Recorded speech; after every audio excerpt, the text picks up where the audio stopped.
Hello everyone and welcome to Trail Tracker, where today we're going to tackle a trail I've had my eye on for a long time, and it's all the way up there in that wall. The climb up from the valley floor to the highest point on the trail, which is somewhere in the middle of the wall on the other side of the lake, is almost 1,100 metres. So I'm super glad that we parked the car in Walensee. So I've been quite a road climb just to get up to here. In fact, parking the car here saved us a full 600 metres of climbing. I guess it's only the decent thing to do if you're on an e-bike and your mate's not, to give him a bit of a tow. I'm actually pushing him. Can you start pedaling now? It's really hard pushing you up the hill. Oh my. Uh-oh. Losing. Oh. This is a seriously long tarmac climb. So, if you're going to come on a normal bike, be warned. Eventually though, the tarmac turns to gravel and the trail narrows down into some classic alpine single track.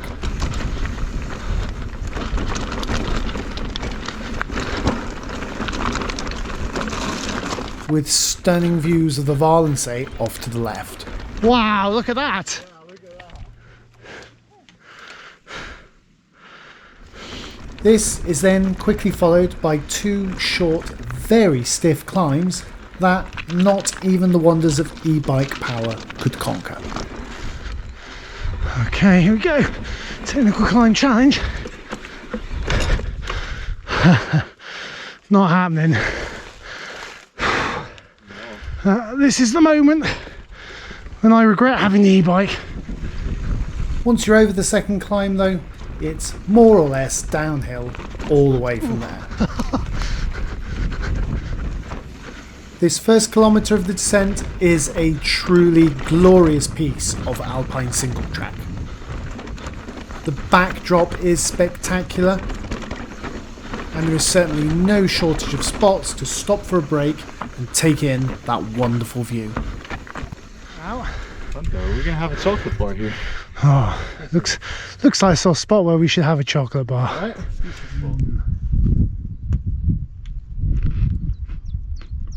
Strangely pleasurable. Good. Beautiful. The further you get down the trail, the more you need to keep your wits about you. Now, I wouldn't describe this part of the trail as being particularly technical, but the exposure on the left is starting to loom a bit, and it's weirdly tricky. Now we don't really see it, but This is why I bought the e-bike with me, because I love crossing snowfields on it.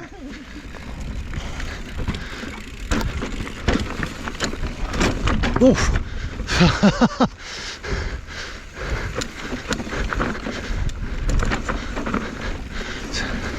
It's another one of those tricky bits there, wasn't it? What we didn't realise at the time though was that this was just the appetizer, and things were soon going to get a lot tougher. Oh, it's like super off camber in places. that was fun though. Nice. Yeah, That was sweet. Oh, another super tight trail. In hindsight, this bit really wasn't that bad. It's when the trail enters the woods that you really need to hang on to your knickers.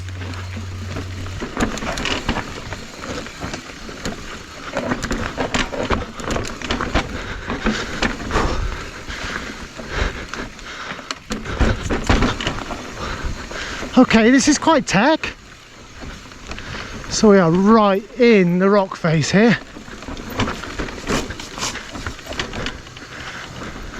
God, I wouldn't recommend this in the wet.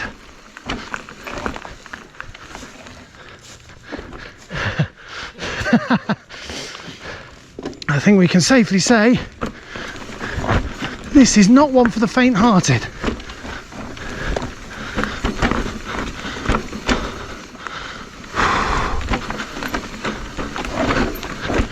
Just trying to keep the speed nicely under control.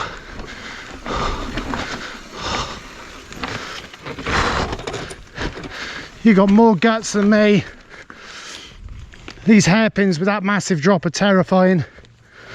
Huge drop, heavy e-bike, hairpin turn. It's a recipe for disaster.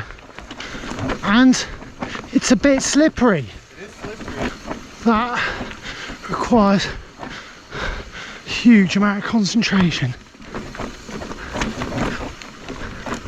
And the further we descended into the forest, the greasier things got. Oh, that is, wow! Oh no, that's just, I've just bottled out of that. That is terrifying. You started shouting it was slippery. I pulled my front brake a bit, my front wheel went sideways. I decided to walk down. I couldn't even stand up.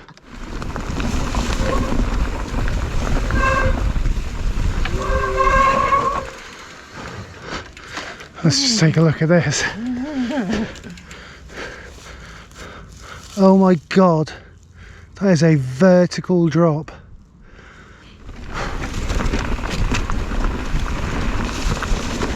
Oh, nice to feel a little bit of flow again.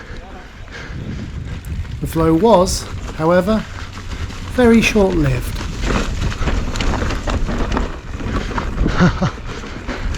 That's fun.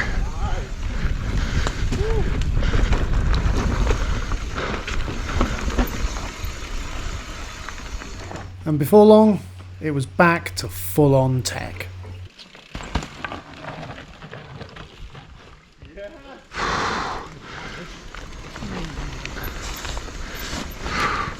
Whoa, dude!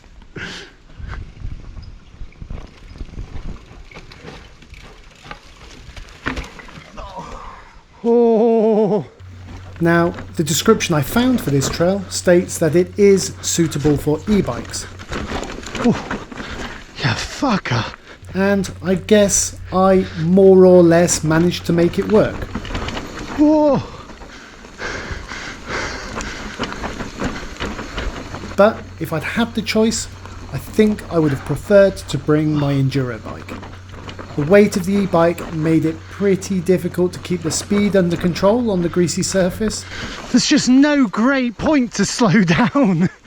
And with a pretty intimidating drop off to the side of the trail, well, let's just say it wasn't exactly confidence inspiring.